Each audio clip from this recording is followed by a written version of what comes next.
Tignan mo ang iyong paligid, sino bang lumikha? Ang lahat ng saring bagay na iyong nakikita. Ang mga halaman ay di mo nagkalawakan.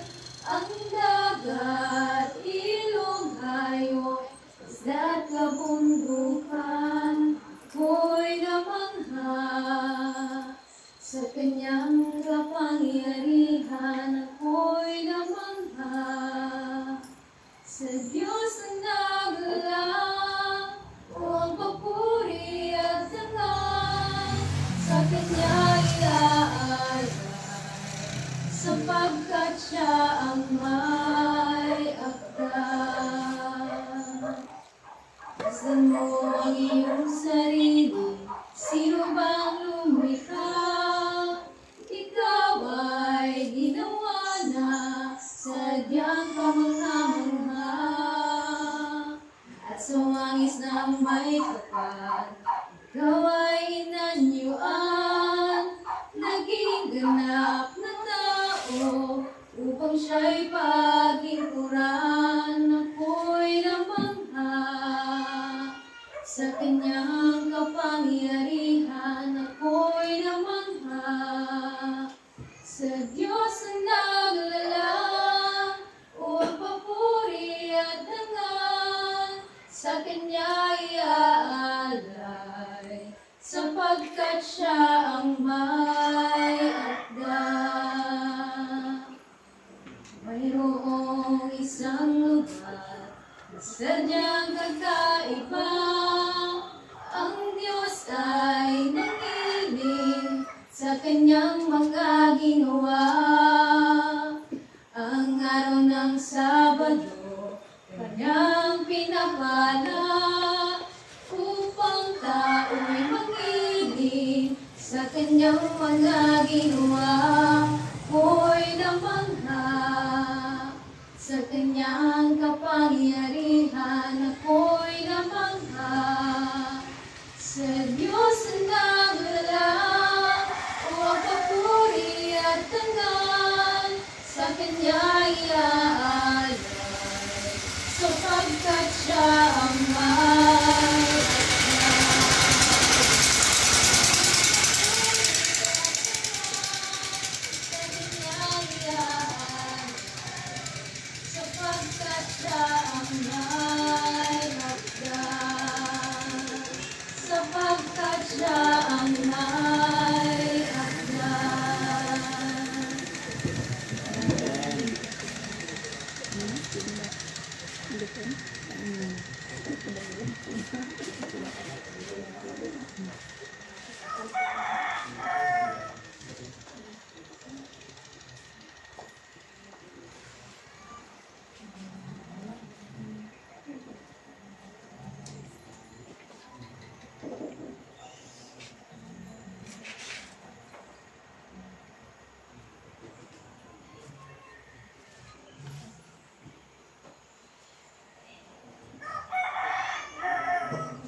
Ngayong hapon sa atong natanan, kag malipayon nga adlong ipapahulay sa liwat. So, sini nga damo-damo gid nga salamat no sa naghatag sa matahong nga awit nining kahaponon. So, na-remind ta sa unsa ka maayo ang Ginoo simula sa iyang creation, sa mga simple things nga iyang ginabuhat. So, mga makita natin sa kalibot, ma-remind nato kung ang Dios nga naglalamian ng mga tanang. So, I hope na na-bless ka sa message sa awit. O in continuation sa atong study sa Three Angels Message, ara na tasubong sa ikatatlong nga mensahe sa Anghel, which is ang third Angel's Message. O mao ni siya ang first part sa third Angel's Message. So ang continuation kay sa next Sabbath. So ang first nga maga-share kay ako, which is ang gingon diri ang ikatulong mensahe sa manulunda. So, ang mananap, hulagway sa mananap o ang timaan. So, kini nakita sa Revelation or Pinadaya 14, verse 9 to 12. So, Giingon dira og misunod ang laing manulunda ang ikatulo nga nag-ingon sa makusog nga tingog kung adunay mosimba sa mapintas nga mananap og sa iyang larawan og pamarka sa iyang agtang o sa iyang kamot. Siya magainom usab sa bino sa kaisog sa Dios nga gitagay sa walay simbog sa kupa sa iyang kalibutgot ug pagapaantuson siya sa kalayo ug azufre sa atubangan sa mga manulunda nga balaan ug sa atubangan sa kordero. Ug ang aso sa ilang pag-antos nagautbo ngadto sa mga katuigan nga walay katapusan. Ug sila walay kapahulayan sa adlaw ug sa gabii, sila nga nagasimba sa mananap na mapintas ug sa iyang larawan ug bisan kinsa nga mudawat sa timaan sa iyang ngalan. So makita nato diri sa ikatulo nga mensahe sa anghel nga kung unsa ang kahinatnan or unsa ang mahitabo sa mga tawo nga mosimba diri sa mananap. Mao nga importante nga masayran nato or mahibaluan nato kung unsa ang mahitungod niini nga ginaingon diri nga mosimba sila sa hayop or mapintas nga mananap. So, karon atong hisayran, nganong kinahanglan man nato masayran nga kinsa ning mananap, unsa ning larawan sa mananap, unsa ning mapintas nga mananap. Kay giingon di ba dira nga kung kinsa man ang magasimba sa mapintas nga mananap kay unsa giingon dira? Siya magainom usab sa bino sa kaisog sa Dios nga tagay sa walay simbog sa kupa sa iyang kalibutgot o pagapaantuson siya sa kalayo ug azufre sa atubangan sa mga manulunda nga balaan o sa atubangan sa kordero. So dili pwede nga sa atong pagsimba basta lang makasimba ta sa Dios, di ba? Importante nga sa first part, sa first English message, di ba gipakilala sa tuwa kung kinsa ang Dios nga angay natong kahadlukan, kung kinsa ang Dios nga angay natong simbahon. So dili na po gipasaysa din sa ikatulong nga manulunda kung kinsa maning nagsimba sa mapintas nga mananap nga dapat dili nato mauto ang atong simbahon kay kung mauto nga mananap mapintas nga mananap atong simbahon mao ni ang atong kapadungan. So mao ni nga importante nga mahibaluan nato. Og karon atong hibaluan kung unsa man ni o kinsa ning mapintas nga mananap, unsa ni siya nakayo. So diri lang sa atong pag-study ani no sa pagsabot nato especially sa Revelation, Daniel and Revelation, ang atong pagsabot dili siya ang mga kahulugan niya, di ba, mausay malibog ka kay unsa ba ni siya, literal ba ni? So dili lang nato siya sabton literal but symbolical. Kay pag moingon ang Ginoo nga hayop, literal ba na siyang hayop nga imong gisimba nga mapintas na hayop? So naa siya kahulugan, mao nga kinahanglan nahibaluan nato unsa ang kahulugan niini, unsa ang representation or unsa na sa Bisaya ang representation, simbolo. Oh, unsa ang simbolo niini nga mananap. So sa next. So this sa third angels na mensahe di unsa ang angay nato diri nga masayran. So gingon diri kinsa ang mananap, ang larawan sa mananap ug ang timaan. So ang first nato nga hibaw-an kay kinsa ang mananap. Which is makita nato sa Daniel 7 kay may ano man ang Daniel and Revelation dili pwede nga iwalay nato sila kay parallelism sila o dili yung masabtan ng Revelation without Daniel. So kailangan na atong atong ibalik dito. No? So giingon sa Amos 3:7, sa pagkamatuod ang Ginoong Jehova dili magbuhat sa bisan unsa, gawas kung ang iyang tinago, ipadayag niya sa iyang mga alagad, ang mga manalagna. So, nasayod ka nga, pinaagi lamang kung Daniel alone ang atong basahon. Clear ba? Ang gawa kung Daniel 2 lang ang atong basahon, Daniel 3 lang, maulang ka na chapter. Clear ba nga? Masabtan na ba dahil nato ang usang ipasabot dito nga? So, dili nato masabtan diba? O kung halimbawa, Revelation lang para sa aming 3 angels message. Ang kalang 3rd angels alone message, kara lang atong basahon, masabtan ba dahil nato? Di ba dili? So, kailangan nga atong bubalik ta dito sa Daniel. And at the same time, diri sa gingon diri nga kinahanglan na naitagaan ang Ginoo nga iyang malalag na or iyang propeta aron masabtan nato ang mensahe kung unsa ang pasabot niya. So, sana kasunod. Kung dito kayo mga isaya. So, ngayon sa Daniel 7 verse 2. Si Daniel misulti og mingon, ako nakakita sa akong panan-awon sa gabi, ug aniha karon ang upat nga mga hangin sa langit ning putaw sa dakong dagat. So giingon di ba na og ganiha nga pag ningon kani ang Ginoo nga hangin, literal na gadayon ng hangin para sa kumikuptan sa wala pag giwidhold pa sa anghel. So four corners tong hangin di ba wala pag ibuyan. Ibig ba sabihin literal dito siya nga hangin. So diri atong balan kung unsa ni siya ang ginapasabot diri.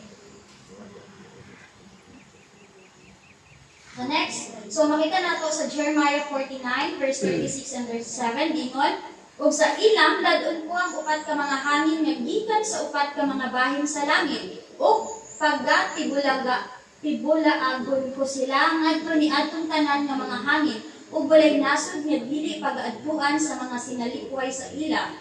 Sa 37, ug akong ipalisang ang ilang sa atubangan sa ilang mga kaaway, ug sa atubangan ni atong nagapangita sa ilang kinabuhi, ug dad-an ko sila og kadaot, bisan pa ang akong mabangis nga kasuko, nagaingon si Jehovah, ug ipadala ko ang espada sunod kanila, hangtod nga mga ut-ut ko sila, mga ut-ut ko sila.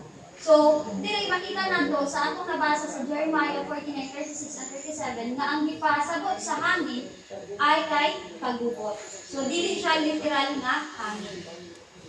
So, sa next, sa Pinadayag 17 verse 15, giingon, ug siya miingon kanako ang imong nakita nga mga tubig, diin nagalingkod ang daotang babayi, kini sila mao ang mga tawo ug ang mga panon ug ang mga kanasuran ug ang mga pinulungan. So, dito sa vision ba to? Sa English ang sa pananaw ni Daniel, ang kahulugan sa hangin dito kay ang kagubot. Unya ang tubig dire gitagaan na pud siya og meaning which is mga tawo ug ang mga panon ug ang mga kanasuran ug ang mga pinulungan. So, importante nga mabalaan nato pag mubasa ta nga mabalaan nato kung asa siya nag-symbolize para dili ta magpataka og butang og meaning sa atong nabasa. Kaya galimbawa, pag maingon siya hangin, siyempre isipon natin na, ay, dili niya siya literal. Kaya kagubot niya siya ang ginapasabot dire. Pag maingon ng tubig, dili niya siya literal na tubig. Nigawas dito ang upat ka kamananap sa sa literal na tubig o sa hangin, yan ay upat. So, gingon dire nga, ang iyang kahulugan, mga tao, panon, kanasuran, o mga pinulungan. So, gingon sa Daniel 7:3, og migula gikan sa dagat ang upat ka mga dagkong mananap nga nagkalain-lain ang usa ug usa.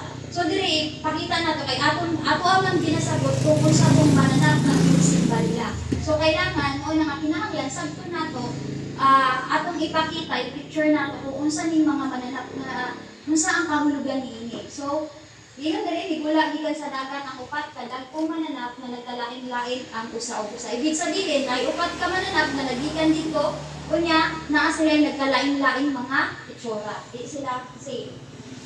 So gingon, ang una, iyon diri sa Daniel 7 verse 4, ang nauna sama sa usa ka leon ug may mga pako sa agila. Nakita ko hangtod niya ang mga pako niya giibot ug kini gialsa gikan sa yuta ug gipatingdog sa duha ka tiil sama sa usa ka tawo ug ang usa ka kasing-kasing sa tawo gihatag niini. So nasayod ta dili man nato ni siya i-detail gid no nga pag nag-topic ka sa Daniel ka i-detail nato ang meaning sa kaning pananaw ni Daniel. So bali summarize lang ni awa. So pag niingon tag naay pako, ibig sabihin ang kadasig sa pag-conquer niya. So kusgan siya pag niingon ta pag manap kusgan siya. So, giingon dahil nga, naa siya kasing-kasing sama sa tao. So, usa siya kahayop, patindog siya nga sama sa tao, tapos naa siya kasing-kasing sa tao. So, ma-picture out ba ninyo, gitagaan siya, usa ka kasing-kasing sa tao. Ma-picture out ninyo, mahayop na na'y kasing-kasing sa tao. Diba, murag din mo picture out mo, nang tinahanglan natin mo siya nga sagtod. So, kari siya, kuhaan siya dahil nga, naa siya kasing-kasing sa tao, kay tungod sa iyahang luya siya ba, weakness niya. Kay, weakness niya. So, pero di ba na, kuan lang nga ang mananap, kay isog yun sila, pag maingon tag mga hayop, kay kuan sila kanang sa atong pananaw, naa sila, di ba, kung hindi na mapintas. So, naagid sila kanang sa tuwa as human, nature nila nga sila mabangis, makuan, pero kari siya nga hayop, gitagaan siya o kuan kaning kasing-kasing sa tao. So, Gingon diri, the lion with eagle's wings represented Babylon. So karing lion nga naay pako sa eagle kay nagrepresentar niya sa Babylon, corresponding to the head of gold in Daniel 2, which is itong gidanggol ni Nebuchadnezzar. It is common knowledge that the winged lion was one of Babylon's outstanding symbol. So, karing una nga nakita ni sa vision ni Daniel kay nag-symbolize sa Babylon. So, next. Ug aniya karon ang laing mananap ang ikaduha sama sa usa ka uso o mibangon sa usa niya ka kilid ug dihay tutulo ka mga gusok sa iyang bakba, taliwala sa iyang mga ngipon ug sa iyang og sa ingon ni ana sila mag-ingon kaniya, bumangon ka, lamyon mo ang dagang unod. So, after kato di ba Babylon, unya nasabi ta nga after the Babylon ang Medo-Persia, which is nakamkar niya ang Babylon. Ug kari hindi symbolis diri sa tulo ka mga gusok na iyang naa sa iyang baba, dili ni siya literal nga ribs nga ato nga literal gid siya. Ibig sabihin naa siya tulo ka lugar dili naa siya tulo ka bansa nga nakamkar, which is ang Egypt, Lydia ug Babylon. So, sa iyang mga ngipon ug sa ingon ni ana sila miingon kaniya, bumangon ka, lamyon mo ang dagang unod. So mao ni siya ang next nga nag-conquer, mao ni siya ang next nga hayop, di ba? Giingon ganina apat ka mananap. So ang first nga mananap mao tong girepresentahan ang Babylon. Ang second is ang Medo-Persia nga nag-conquer siya sa Babylon nga tong tatlong marriage nga iyang kagat mao to siya ang ihapon nga gi-conquer nga mga lugar. Ay nga mga nasod na. Nasod. So next, humani ini. So Babylon, sunod Medo-Persia. Next. So humani ini, nakita ko ang lain na usab o aniya karon ingon sa usa ka leopardo nga diha sa iyang buko-buko ang upat ka mga pako. Sa usa ka langgam ang mananap may upat usab ka mga ulo ug ang dominyo gihatag kaniya. So mao na ni siya ang Greece. Yun dire ang the leopard with 4 heads and 4 wings was Greece. The extra wings indicated the almost unparalleled rapidity of Alexander's conquest. The 4 heads of the leopard stand for the 4 divisions of the empire among his 4 leading generals made after Alexander the Great. So ibig sabihin kaning di ba giin ganina ang pakpak nagpasabot siya nga ang kadasig sa ilang pag-conquer sa usa ka nasod. Dire extra wings giingon leopard with 4 heads and 4 wings. So ibig sabihin mas dasig pa siya kaysa dito sa nauna. So with extra wings. Pero after itong nabatay nawawala si Alexander the Great, kay naa siya upat ka general, which is mao ni ang nag-conquer divisions nga giingon diri nga dito nga nila conquer empires. So, after the death of Alexander. So, mauna ni siya ang Greece. Ang after sa Greece kay, gingon sa Daniel 7:7, sa tapos niini nakita ko sa mga pananawon sa kagabion, o ganiya karon ang ikaupat ka mananap, makahadlok ug mabangis, ug hilabihan gayod pagkakusganon, ug kini may dagkong mga ngipon, nga puthaw siya milamoy ug kunis-kunis, ug niyatak sa lain sa iyang mga tiil, ug kini lahi sa tanang mga mananap nga nanghiuna kaniya, ug kini may napulo ka mga sungay. So atong talawon sa napulo ka mga sungay sa iyang ulo. So first guy, unsa ang girepresentahan sa upat ka mananap? So giingon din sa Daniel 7:16, ako miduol sa usa ka nila nga nagatindog ug nangutana kaniya sa kamatuoran. Niining tanan, busa akong gisugillan niya ug gipahibalo ako sa kaulugan niining mga butanga. Sa 17, kining dagkong mga mananap nga upat mao ang upat ka mga hari nga manindog dinhi sa yuta. So unsa kani nga upat ka mga kwan? So mao na ni siya kaganina, Babylon, Medo-Persia, Greece ug Rome. So kani siya mga kani mga na-mention, di ba? Ang Babylon humana, nakakonquer na siya sa Medo-Persia. Sa Medo-Persia, nakamur na siya sa Greece. So karon sa atong panahon, ato man ato man dapat masayran kung kinsa atong mananap nga ginasimba, nga mananap nga mapinta. So karon sa sa next.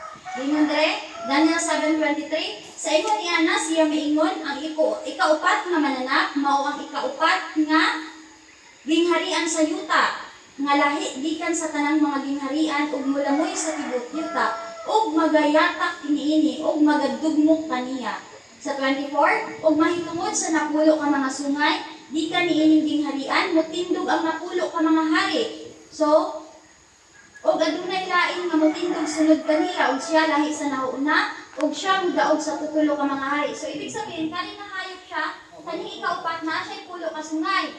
Tapos, after atong pulo ka sungay, naay ni buto nga isa. Pero, in order nga, pagbuto niya, in order nga magkuhan siya, na siya, detail di or diwala nga, tulo ka sungay. So, next. The 10 horns represent 10 kings. The king stands for kingdom. So, 10 main kingdoms were to arise out of Rome's empire. So, the modern nations of Europe are the outgrowth of these divisions. They can never be permanently united by men, as we have studied. So, hatong gamay nga sungay. Ako nagtulutimbang mahitungod sa mga sungay ug aniya karon may migula kanila nga laing sungay nga jutay. So, di ba katong pulo tapos nay butbo nga gamay. So, nga sa atubangan ini ang tutulo ka mga unang sungay giibot hangtod sa mga gamot. So, ibig sabihin, di ba kapag karang sasangag ko sa kahoy, pag naay nakuan dara, pwede pa mutubo. Pero kani diri giingon niya nga giibot siya karang iyahag yun nga pinakarot yun niya, ibig sabihin hindi na siya mubuto pag-usab. Tong nagbuto tong gamay na sungay. So, giingon dire, niining sungaya dihay mga mata, nga sama sa mga mata sa tao, ug usa ka bagbag nga nagpamulong dagkong mga butang. Sa Daniel 7:24, ug mahitungod sa napulo ka mga sungay di ka niining gingharian, mutindog ang napulo ka mga hari, ug adunay lain nga mutindog sunod kanila, ug siya lahi sa nahauna, ug siya mudaog sa tutulo ka mga hari. So, next, so mao na siya, barbarian invasions, kung nag-divide na, divided the territory of Western Rome. These divisions, 10 in number, represented by the feet of iron and clay, formed the foundations of the many nations that are now located in Europe. So, 10 to sila, pero naay na-exterminate. Kaya nga naman, Arianism, sila, dili sila kanang baga pa, sa tuwa karon sila mga OTG, wala sila katuo kanang kuhan sa mga pagan. So, giyon dire, hari ang kung girepresentahan sa 10 ka sungay mo, ni siya nga lugar. France, Alemanni, Visigoths, Lombards, Anglo-Saxons, Brevi, Burgundians, Heruli, Vandals, Ostrogoths. Ug kaling tatlo dira katong di ba giingon ganito tatlo nga pagbuto sa isa matangtang ang tulo. So mao na ni ang exterminate Heruli, Vandals of Ostrogoths. Ug mahitungod sa napulo ka mga sungay nga diha sa iyang ulo ug sa lain nga sungay nga migula ug sa lain nga sungay nga migula ug nga sa atubangan nini may tutulong nga nangahulog bisan pa kadtong sungay nga may mata ug usa ka bakba nga namulong dagkong mga butang kang kansang dagway labi pang malig-on kaysa iyang mga kauban. So, ingon diri sa 2 Thessalonians 2 verse 3 and 4, ayaw ka mo pagpalimbong ni bisan kinsa sa bisan unsang paagi kay kadtong adlaw, dili pa mo abot hangtod nga mahitabo. Una ang pagsupil ug ang pagtungha sa tawo nga kalapasan ang tawong pagalaglagot nga magasupak ug magapahitaas sa iyang kaugalingon batok sa kanang ginatawag og Dios ug sa bisan unsang ang ginasimba nga tungod ni ana siya magapahigayon sa paglingkod sulod sa templo sa Dios ug magapahayag nga siya Dios. So nasayod man ta kung kinsa ang gina-refer ani nga verse. So giingon ni Padre nga karing horn nga kaning gamay na siya'y bakba niya nagasulti siya. Diba? So mao ni nga giingnan ta nga dili ka magpalimbong kay siya magpakain-ingnon na siya ug siya simbahon sa mga tawo. Siya alagaron. So siya mag-ingon nga siya ang Diyos. So giingon diri sa next Revelation 13 verse 1. And parallel dito sa vision ni Daniel, og nakita ko nga dihay migimaw sa dagat nga usa ka mapintas nga mananap nga may napulo ka buok sungay ug 7 ka buok ulo, nga may napulo ka buok purong-purong diha sa iyang mga sungay ug may kabugal-bugalon nga ngalan diha sa iyang mga ulo. ug ang mapintas nga mananap nga akong nakita daw usa ka leopardo ang iyang mga tiil murag mga tiil sa uso ug ang iyang bakba murag bakba sa leon ug kaniya gihatag sa dragon ang iyang gahom ug ang iyang trono ug ang dakong pagbulutan. So ibig sabihin katong dragon gihatag niya ang gahom didto sa kanina mananap. So next, kining dagkong mga mananap nga upat mao ang upat ka mga hari nga mahinindog dinhi sa yuta. So nasayot na di ba taon sa to kag ganina giingon nako Babylon, Medo-Persia, Greece and Rome. So tanus-an nasamaran ang hayop. So giingon sa Revelation 13:3. So first usa sa iyang mga ulo daw may samad nga ikamatay. So nasa kabanasayod di ba ta nga kato nga kuan nga hayop nasamaran siya. So, gingon diri, kanus-an naayo ang samad sa hayop, apan naayo ang iyang samad nga ikamatay ug ang mga tawo sa dibok yuta sa kahibulong minunot sa mapintas nga anak. So, kinsa naka-alala kung kanus-an man to gidakop si ang Pope? Unsa nga to So, 1798. Mao to ang time nga pagkasamad sa mananap. No, mo to ang time na pagkasamad. Pero naayo siya. Nasamaran na siya, pero naayo pa. So kanusa ang pag-ayo. So dili pa ni siya totally nahili kato nga samad. So giingon diri sa Lateran Treaty 1929. So mao pa lang ang pagsugod The treaty restored the Pope's control over the Vatican City. In return, the Church gave formal recognition to the Kingdom of Italy, and the Pope relinquished all claims to any other Italian territory. Mussolini and paid 750 million lira to as compensation for loss of territory. Catholicism became the state religion. Clergy could not belong to a political party. Divorced banned. So mauni siya ang treaty ng ipatupad atong 1929. So ibig sabihin nagkaanam-anam na og kaayo ang samad sa mananap. Mo na nagkaanam-anam kay di ba dito gihatag niya ang gahom dito sa mananap na to. Ang dragon gihatag niya ang gahom. So ang dragon gisimba sa mga tao tungod kay ang mapintas nga mananap iya mang gihatagan og pagbulutan.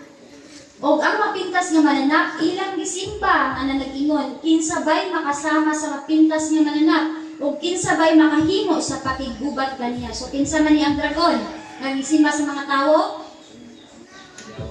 Ang yawa sa Satanas. So kay kinsa niya gihatag ang pagbulutan?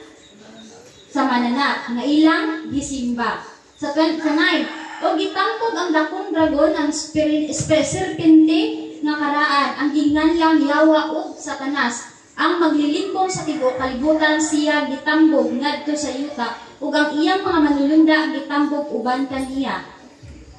So in history, all students of history know that Rome had two faces. Pagan Rome and Papal Rome. When Rome fell under the invasion of the barbarian tribes, the bishops of Rome picked up the scepter. Christianity was nominally accepted by the barbarians in general, and the Pope became the chief power in Europe. No history of this period is complete without that important chapter, the rise of the papacy. The papacy is the government of the Papa or Pope. For more than 1,200 years, the threads of European history were interwoven with those of the papacy. So, ang tubag sa atong pangutana, ang hayop mao ang Pope, Vatican City, or ang Roma. So, mao lang to ang nakuwang part.